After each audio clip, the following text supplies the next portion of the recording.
që në vitin 2024 Shqipëria ka pasur rritjen më të lartë të hetimeve proaktive dhe të sekuestrimeve pasurore në 5 vitet e fundit. Hetimet e nisura kryesisht nga prokurorët janë shtuar me 12.3%.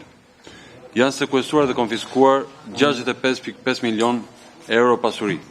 Një rritje domethënëse me gati 60% krahasuar vetëm me një vit më parë. Kjo është rritja më e lartë në 5 vitet e fundit.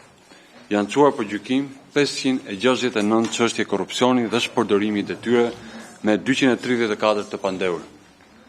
Janë trajnuar mbi 1500 profesionistë të drejtësisë dhe janë zhvilluar 190 trajnime për prokurorë dhe oficerë të policisë gjyqësore.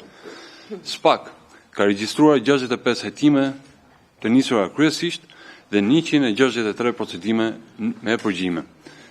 Procesi i implementimit të sistemit elektronik KAMS, i cili është një angazhim i qeverisë shqiptare edhe karshi detyrimeve në kuadër të negociatave me Bashkimin Evropian, është në zhvillim e sipër dhe ne absolutisht do të sigurojmë funksionimin e tij të plot në gjithë territorin e Republikës së Shqipërisë sipas afateve të dakordsuar dhe me Komisionin Evropian.